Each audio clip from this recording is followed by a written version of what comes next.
until now, we've been working our way through various aspects of your marital finances. We've gathered a lot of information and numbers, and now is the time to start bringing it all together. Essentially, by working through the equalization, we're figuring out what the total net value of all the owned property is between the divorcing couple. As you'll see, one party usually owns more of the marital property, and in order to make it fair and equal, a payment will need to be made from the party who has more to the party who has less. By doing so, both parties should walk away with an equal amount of the net family property. Using the financial information checklist, we calculated the net values of all of your assets, debts, pensions, and the marital home.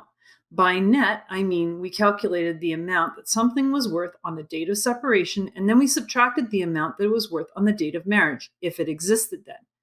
This allowed us to calculate the increase in wealth during the duration of the marriage.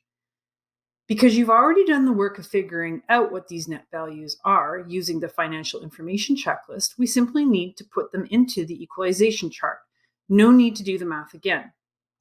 So, John came into the marriage with $10,000 of work RRSPs, and throughout their 10-year marriage, those RRSPs increased to $100,000. Therefore, the net increase in value during the marriage was $90,000. We'll assign the $90,000 to John's asset column. As well, John has a work pension. It was worth $15,000 when he married Patricia, and it grew to $85,000 while they were married. Therefore, the net increase of John's pension during the marriage was $70,000. We'll assign $70,000 to John's asset column. Next, John has a whole life insurance policy that his parents bought him before he was married. It had a cash surrender value of $5,000 when he married Patricia, and is worth $25,000 on the date of separation. So we'll assign the net increase of $20,000 to John's asset column. John has a Honda Civic, and it's worth $20,000. He didn't have it on the date of marriage, and there is no money owing on it. We'll assign $20,000 to John's asset column. John has a credit card with a balance of $1,500 on it, so we'll assign that to his debt column. Now, moving on to Patricia's assets. We see that she had an RRSP worth $5,000 when she married John, and it's now worth $20,000. So we'll put $15,000 in her asset column. Patricia also has a Honda Civic. She didn't have it when John and her were married, and it's worth $25,000. However, there's still a loan of $10,000 remaining on Patricia's car, so the net value of her car is $15,000. We'll assign that to her asset column because she'll be keeping her car and taking over the loan on it in her name. John and Patricia have some joint debts on the financial checklist that include a line of credit that's $20,000 and must be paid off when John buys out Patricia's half of the home. Also, he'll be paying the $2,000 that's left on the joint credit card. Because this will become part of his debt exclusively, we will assign both of these debts to his side. Finally, recall from the marital home buyout video that John is buying up Patricia's half of the equity in the home, which is $125,000. Therefore, he will have the full value of the equity of the home, which is $250,000, assigned to him as an asset. So we can see from the totals here at the bottom that John's portion of the marital property is worth $426,500 and that Patricia's is $30,000. John has $396,500 more than Patricia.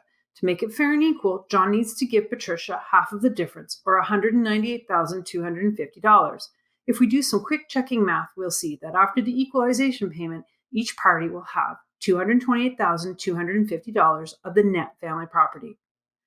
So you can see why it's called an equalization. It's because each party should walk away with the same amount of value in assets. Let's take a moment and quickly see what happens if John and Patricia decide to sell their house instead of having John buy it out from Patricia. First of all, let's say that the home sells for $500,000 and that the mortgage remaining is $250,000. That leaves a net equity of $250,000 before fees and paying off joint debt. From the $250,000, we're going to subtract 3% real estate commission at $15,000. Also, lawyer's fees of $3,000, the joint credit card debt of $2,000, and the line of credit of $20,000. That leaves approximately $210,000 for John and Patricia to split, giving them $105,000 per person. Now we can see that this change has also affected the amount of equalization that John needs to pay Patricia. In this case, because John still has more assets, but Patricia gets money from the sale of the house, John owes Patricia $84,250 instead of the $198,250. The numbers are lower for the equity of the home because of the expenses involved in selling it.